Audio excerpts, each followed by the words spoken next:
Today, I want to talk about, this is a big title. It seems like it should have sort of a semester of college learning behind it and probably could go on ad infinitum. So I'm not going to get too deep into the weeds here because it is a broad topic.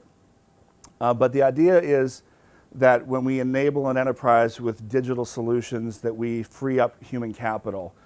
And a lot of times the risk is that we also lose some of that human capital along the way, and that's sort of what this is about how to mitigate that when you're advocating for transformation. Just by a show of hands, how many of you are in development or technology? How many? Okay, great. How many are you in the business side or sales and marketing? What about creative services? Okay, so it's a good blend. All right, good. So just to start with, my uncle, I think everybody should have at least 2 or 3 mentors in their life. One of mine is my uncle. He's in his 70s, and he was always been sort of a market disruptor. A little bit hard for him to do at his advanced years, but he was invited to give a TED Talk, and he shared this story with me about disruption. And it was when he was going through college, he was told an anecdote by his professor that there was a subject was do fish think, and they set up a giant fish tank. If you've heard it, I don't know if this is a common anecdote or not, but there was a tube at one end, and every day there was one fish. Every day the psychologist would come and drop a little bit of food into the tube, and the fish would swim over and eat from the tube. Every day, every day, every day. Eventually he would add a little bit more food and a little bit more fish, adding always just a little bit more fish than there was food, to create a climate of competition for the food resources that were coming in. So you'd have enough food for 4 fish and you'd have 5 fish present. So that clustering created this sort of competitive jockeying for position around this tube. And he did that for weeks and weeks and days and months, until one day he sort of started diminishing the food even more, and lesser and lesser and lesser, and they became more hostile, more aggressive, more protective of the position they had around the tube. And then eventually on the other side of the tank, he introduced another tube, but didn't put any food on it. Day after day after day, they got used to the second tube being there, but nothing was coming of it. And they dropped a little bit of food in the right-hand side. And as the food dried up here completely, the food kept coming in through the right-hand side, and all the fish died. So he answered the question, do fish think? Yes, but they don't think fast enough, because if they had thought more quickly or been more cognizant of what was going on around them, they might have made a better decision to shift to the other tube. So in the spirit of organizational change management, I'm going to share with you a couple case studies and business problems where I've seen this sort of mindset shift being a hindrance for transformation activities that we would like to see pushed through organizations. I kind of stripped out the identity of the organization, try to look past that. But if anyone has ever seen in the old PC days when you would go through the tool to defragment your hard drive, and you get this sort of readout where you have clusters of saved data, the defragmentation process was designed to cluster that data and maximize it so that the amount of free space was equal to or congruent with the amount of clustered space, saved space. This is a map of, for example, 6 technicians that are field service technicians, and it could be telecom, it could be energy, it could be anything, it could be machine repair, where the bandwidth is not uniformly distributed, and where the skill sets are also not uniformly distributed, and that's a root cause of why the bandwidth isn't distributed. So as certain calls come from certain areas of the field, one might have a call, for example, Jeff has a call in the morning, but his skill set isn't called for until later in the day. Whereas Tim Jones is a high demand and he's overbooked. And so you've got Jeff who's vacant all day, you've got Tim Jones and so this is the business problem. How do you solve that? Well, there's things you could do with calling and sort of operationalization, but when we dig down deep into the problem, we found out that through research, they had a polysystemic work order generation, which means that you have multiple systems of record that were driving through different types of work tickets to different types of dispatching agents. And in many cases, you had one technician who was responding to 3 different dispatching agents, or you'd have one specific dispatching agent talking to 3 or 4. And they weren't reconciling. And so there was a constant problem of shrink and loss in the field. So what we did in our solution, this is not a solution that was accepted, but this was a solution that solved the problem, was that we would unify the system of record into a single system of record. We would consolidate all the work orders and create an AI decision engine. And that decision engine would create a consolidated queue that was based on, that would take the algorithms of the values of the skill sets, the time, the availability, the time it would take for the person to drive there, and get the most reliable, most useful resource for the job. That would go through a central dispatching, and every single field technician would have a single point of dispatch. And what that did was it consolidated and refined the entire operational structure around that, just that one decision of unifying transactional workflow. From planning to scheduling to routing to execution to feedback and performance, this entire ecology was all of the problems that were latent in these different sectors or business silos were solved by this problem, or by this solution rather. The goal of the solution then, when we presented the solution, was you have now the need for only 4 workers whose bandwidth is maximized. And you have 2 workers that are no longer needed.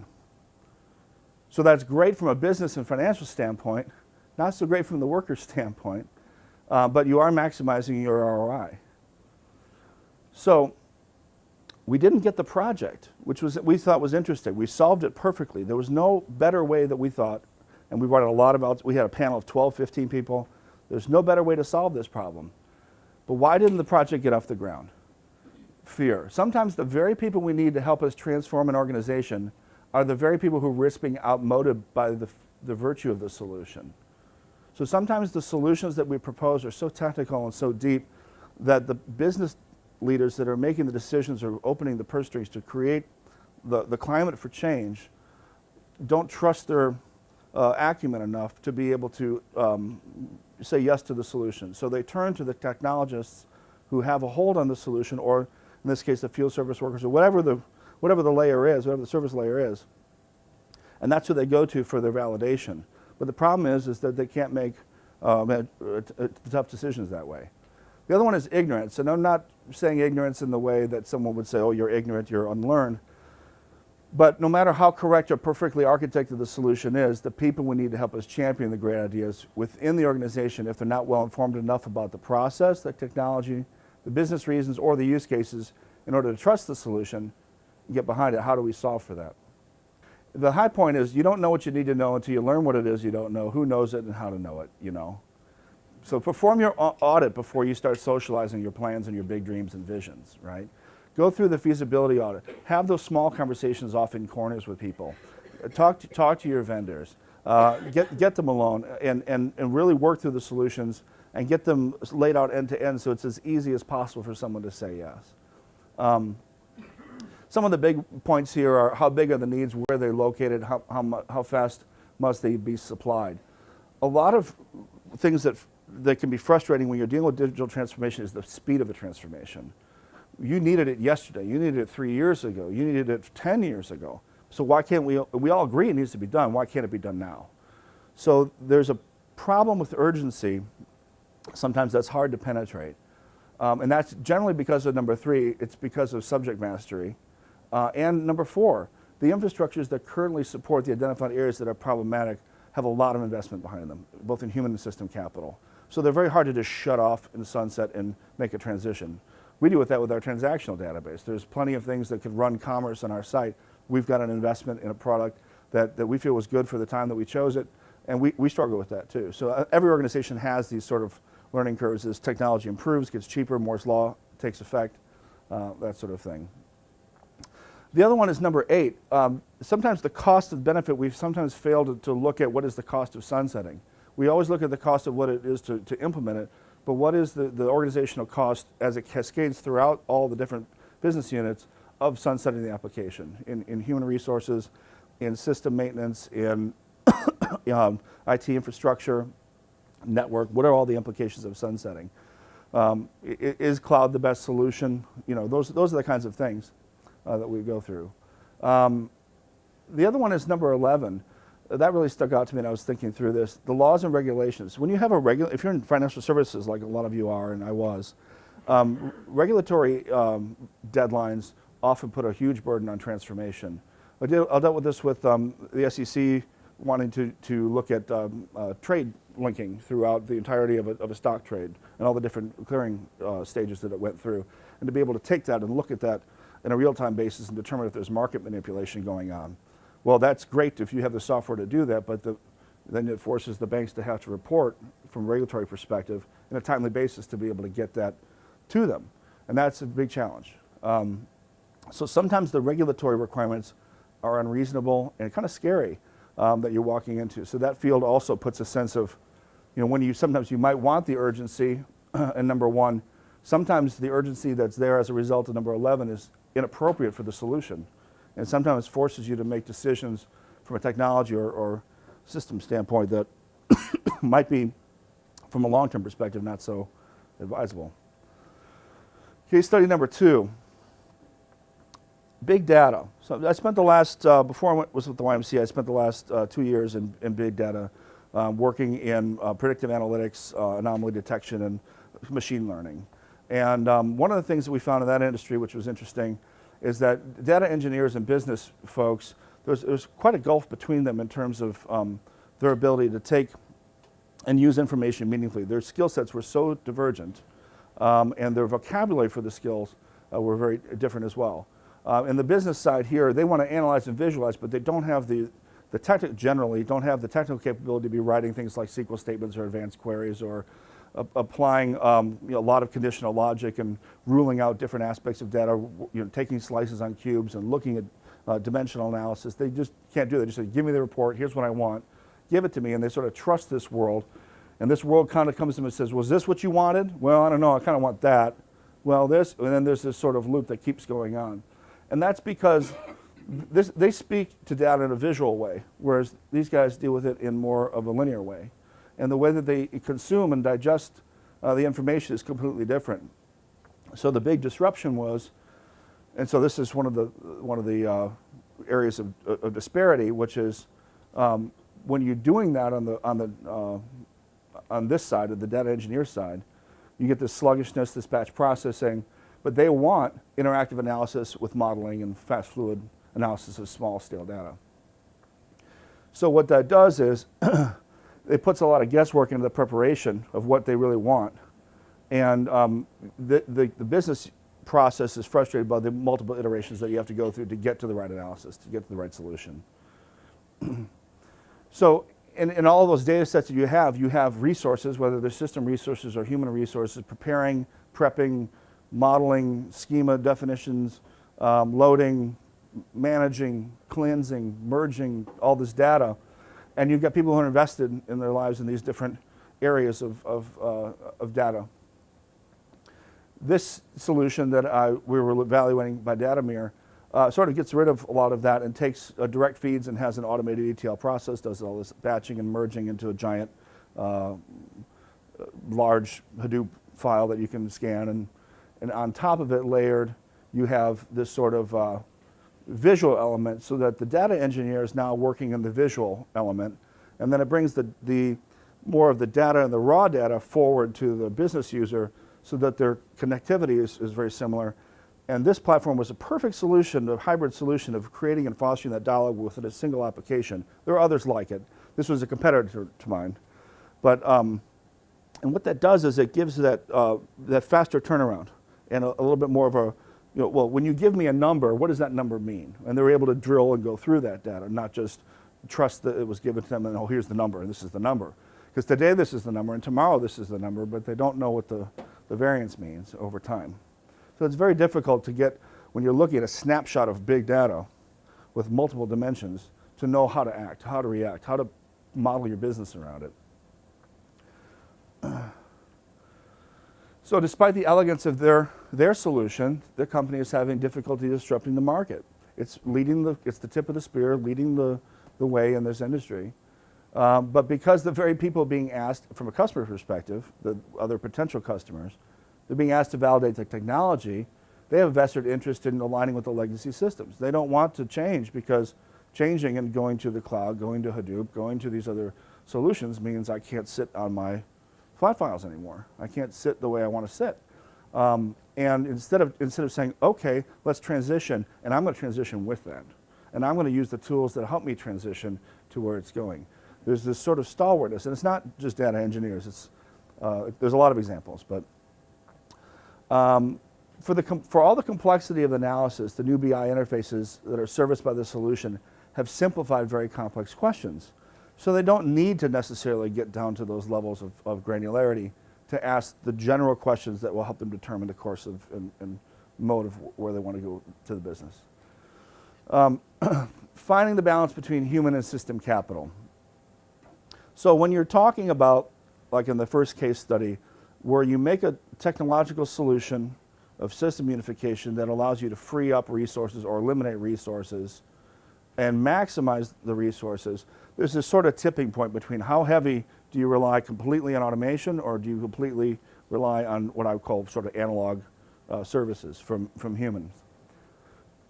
So for the purpose of this framework, human capital is the skills and knowledge possessed by an individual or population in terms of their value or cost to the organization. The system capital, forgot the quote, sorry, the capabilities, uses, outputs, processes of a system, network, or an ecology of system relative to their cost. So the balance of those, if you visualize the scale with human and system capital, when you go through digital transformation initiatives, it tends to sort of tip it toward the system side of things. So we're going light on the human services and we're going real heavy on the automation. So when we increase the capability value of our system capital, generally we can observe that human capital diminishes. Things like redundancy, we're all familiar with this, layoffs, job replacement, automation, they reduce the apparent value of human capital, but it doesn't need to. Just because we move from horses to cars for transportation, we still refer to a car's strength in the terms of horsepower. In some conditions, a horse is still more agile and more responsible and more reliable form of transportation because it can adapt to the terrain. So imagine taking your sedan on the top of that mountain. You wouldn't have a very good time with it. There's a time and place for a horse. There's a lot more times and places for cars, but depending on what you want to do and the position of risk that you want to put yourself in, the riskier your terrain, the more uncertain the future of where your steps are going to be, the more it requires the nimbleness and the agility of the approach, in this case, the horse. So we should think as digital transformers, not to eliminate the workforce for the sake of saving money, reducing headcount. That's a great bottom line thinking sort of thing.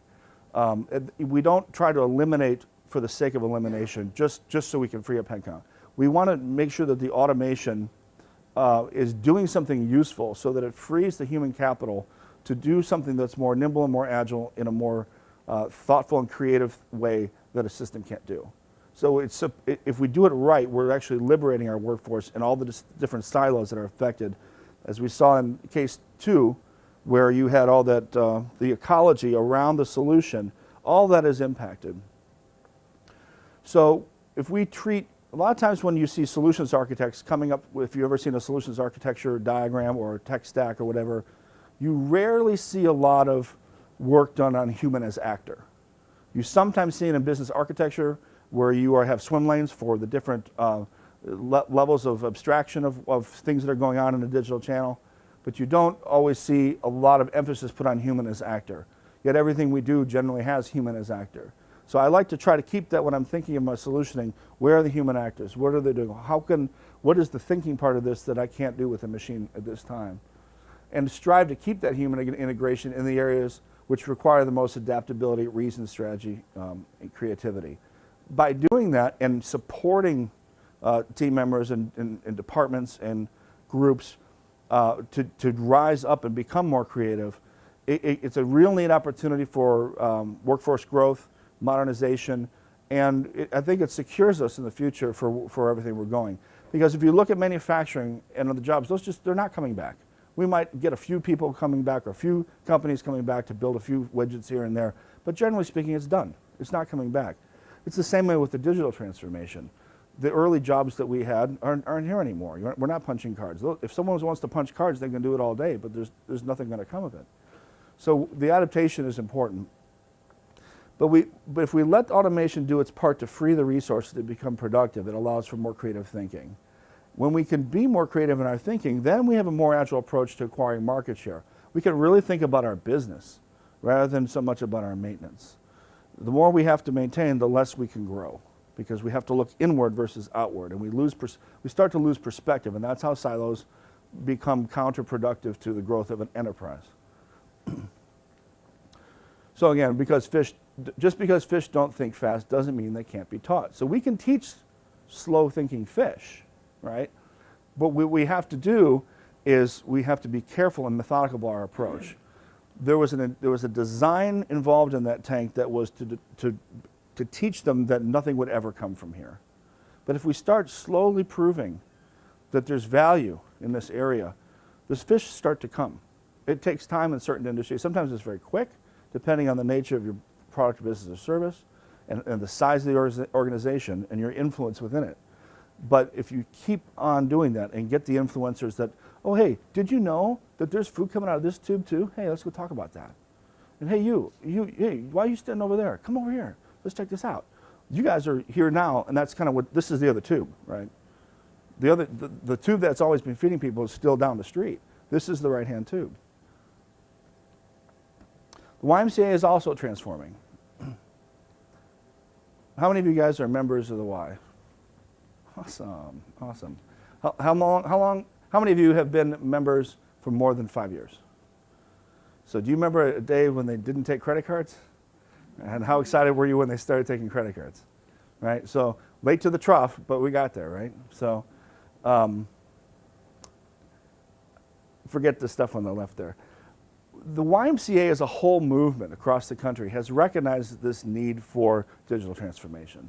So what they did is they created a consortium to investigate and to look at platforms to sort of homogenize the technology layer solutions across the entire United States.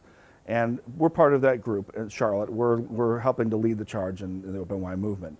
It has to do more with open source CMS. We're using Drupal, but there's a whole services layer that we're developing that answers problems for the YMCA, because we have a lot of data. You'd think it would be something of a simple organization, but it's actually quite complex. We have a lot of things that are free. We have a lot of things that are membership enabled, not membership enabled, things that are paid for, things that are donated.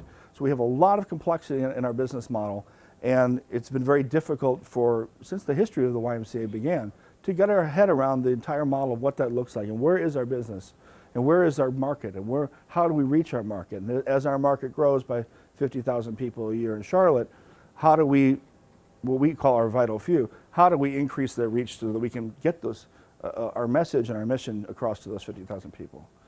So what we've got in our business problem is lots of different areas on the bottom here where we have transactions going on, whether they're social interactions, whether they're transactional in terms of commerce, whether they are Wi-Fi access points, whether they are list data that we get from our marketing people subscribe to hear more about a certain promotion, the different activities that we have in platforms that support things like team sports and group exercise and camping. So all these are just these segregated systems of data. And it's been very difficult for us to sort of get that story all together and aggregate that data. And that's something we're working on with a unified platform. So we've shifted to a federated model of management and operation. And what that has slowly revealed to the organization, and is still revealing, is the need for centralization. Because if we get data out of one branch and another branch and another branch, we've got 20 branches plus camps, plus all the volunteer work we do and all the events that we host. All that stuff is data. And it's very hard to get a sense of, are we doing the right things at the right time? We're a nonprofit, so we have to be very careful where we spend our money. Are we putting our money in this program? Is the community need here, or is it here now? So we have to be, we have 1 year in the market to figure what are the community needs that we have to impact, and then how are we allocating our resources? And it's tricky. But it's not unlike any other business. It's just a little bit slower to get to the transformation starting line. So for example, we have a tool that was very successful. I think, John, you might have built that, right? did a great job. This was a new website tool that we built maybe 2 years ago now, was it? Something like that? That historically we didn't have the ability for someone to go in and search for exercise classes. You get free classes with your membership. So there's hundreds of classes you can take across the branches, and it was hard to get that all in one place and get that off of paper, which was at the branch, was an analog thing.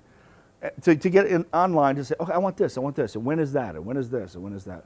So this was kind of our first big attempt, and for what it was quite successful for our members. They really appreciated it.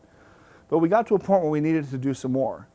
And knowing that we are moving in the direction of unification, that's a hard sell for the YMCA, right? It's a hard sell to say, hey, we need to disrupt every way we think about data. This is not has not historically been a data-driven organization. To teach and mentor the data needs to that organization is very difficult. So when we're talking about giving you more information, where are we getting that from? How are we serving that? And we started thinking about it, and we co-architected a solution to where Russell built this side of it. It was, we have the ability now for an instructor to be featured in the back. This is an administrative tool. It's a services layer. This didn't exist before in the Y. So now we have the ability to manage instructors. We've got the ability to manage activities and pair the instructor with the activity. And that basically serves the information to that tool. Before we can talk to the organization about wholesale digital transformation, the strategy is you get a proof of concept. If you have a big plan for your organization, if you know that there's big things that need to happen for things to be successful, start with something that is reasonable in cost, that is actionable, that is measurable, that you can show as a proof of value before you start shouting from the hills and doing your recruiting and building your sort of swell of support. Prove it first. Because if the proof is in the pudding, then people, oh, okay. So we transformed the way we did this sheet. This was great, but it had some problems. It's one sheet with thousands and thousands and thousands of records, and when a search engine hits it, it doesn't like it. And there's not enough context to really say, I want that, or I'm not sure if I like that or not. It's just a word on a page. What is cycle? Okay, cycle, there's a bite there, but beyond that, I'm not really sure what it's doing for me. So our participation we saw was sort of kind of going like this. Right? So we dropped in a solution that uses the same information but refactors it so that we have pages now that actually show and pull from our data in more meaningful ways the level of the class, the intensity, the category, the class names. Very simple. Nothing crazy about the solution, but it creates a separate page automatically. Our CMS was managed by our marketing team, and every class would have a page. So everything that we had was one point of maintenance. And every hour or minute that the marketing team spends maintaining a CMS content page is an hour they can't spend driving the door, right? So if they're inputting schedules and times and things like that, that's resources they don't have to build our business. So this level of automation talks right to our data layer through the services portal and delivers and constructs the pages automatically. Pretty simple, not too sophisticated a solution. But look what it did in our results. We had 0 web presence in our SEO rankings for all of our keywords. These are all the keywords for all of our classes in Charlotte. We had nothing for years, maybe a few hits here and there. So these, in terms of the top 10, our top of all of our keywords, the top 150 are now in the top, are dominating the search engine rankings at the class level. Our Alexa score has jumped up almost 100,000 points in just a few months. We launched this in May. And it's not even in the new platform that we're building. But what that did for us is that it gave us a unique page view increase over that same 5 months of 500,000 people, just by that simple technology shift. Now, if I came in there to my organization saying, hey, and I did this, hey, this is what we're doing. Here, this is the diagram, and you don't get it? What the hell? Come on, get with the program. This makes sense. This is right. Sure, it's right. But that's easy to understand, right? That I can understand. Those numbers are real.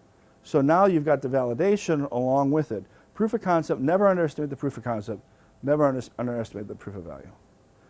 So with that, we devised a real simple architecture that it involves our website being deployed on Drupal 8, very simple CMS solution.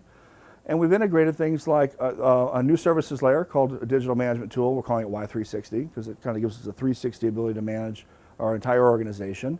It gives us the ability to manage our branches, our times, our activities, our schedulers, our instructors, down to the level of equipment. We're hoping to deliver by the end of the year, or by the beginning of the next year, the ability to find the Y branch by the actual bike that is sitting in that gym in that location. So just like hotels.com, you can go find which hotels have steam rooms, which ones have towel service. You're going to be able to find your branch for all those different things because now we're building those attributes and we're creating the relational databases to talk about those things. What this enables too is that our corporate communications team, when they're writing an article or press release, they're now going to be able to tag it through our custom blog engine and our services layer with our corporate partners like CMPD or Carolinas Healthcare or Shaw Mecklenburg School District.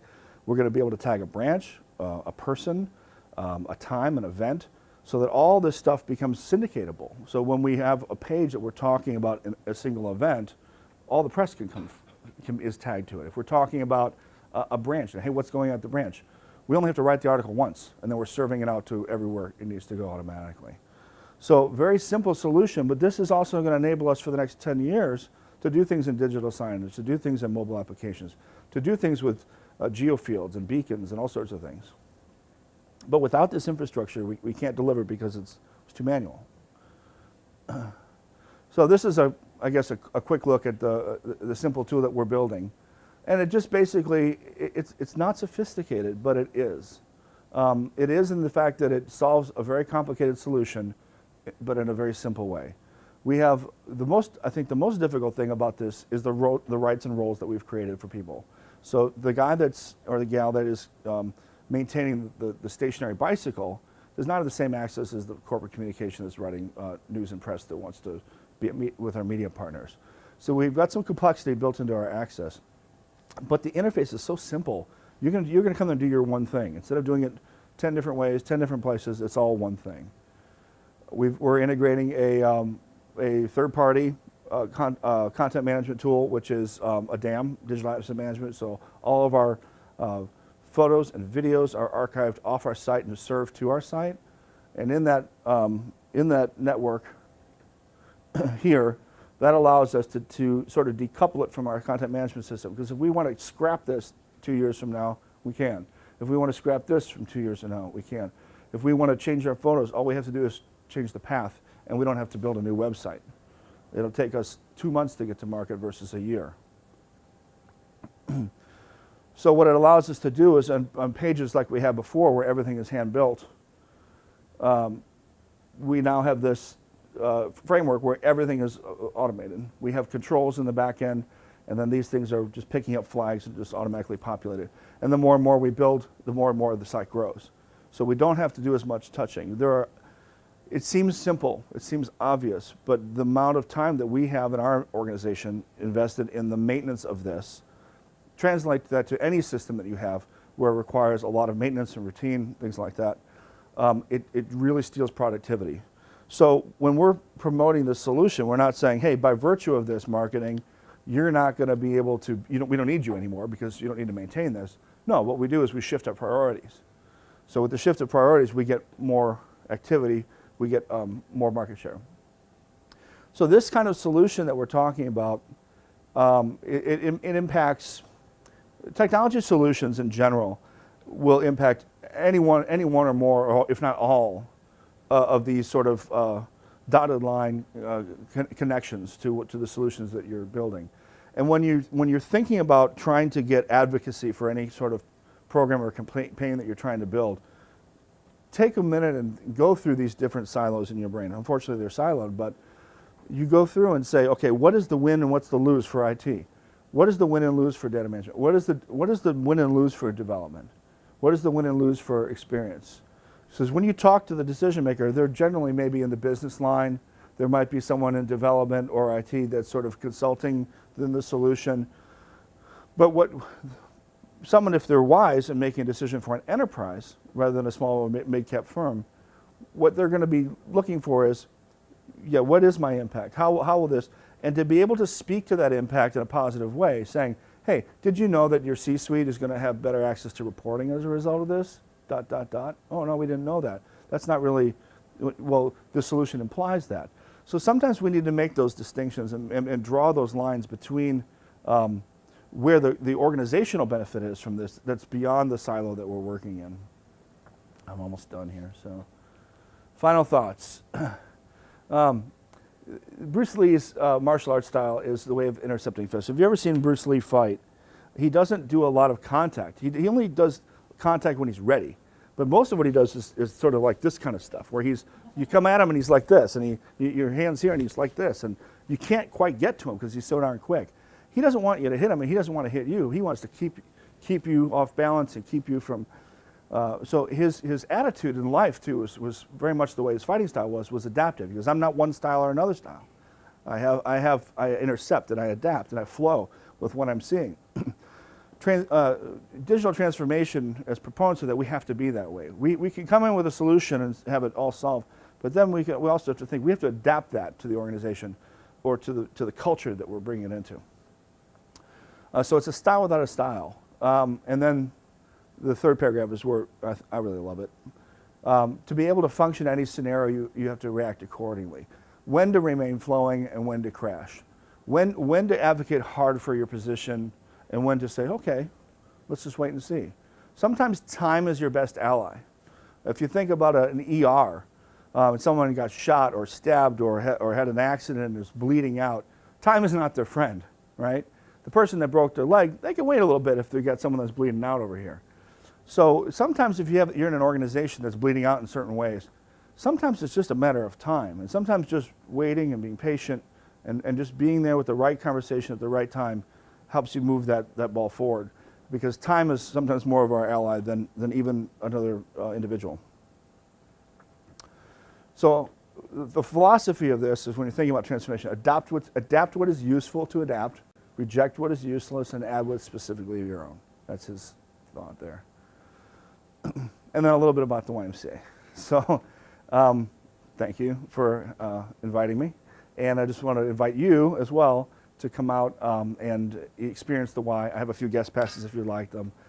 We have a lot of great opportunities going on for getting involved with our mission, whether it's becoming a member or donating, volunteering. We got a lot of programs that help impact youth and families throughout the area. So if you're thinking about coming to see us, come on. I'll get some free guest passes. We'd love to see you out there. So.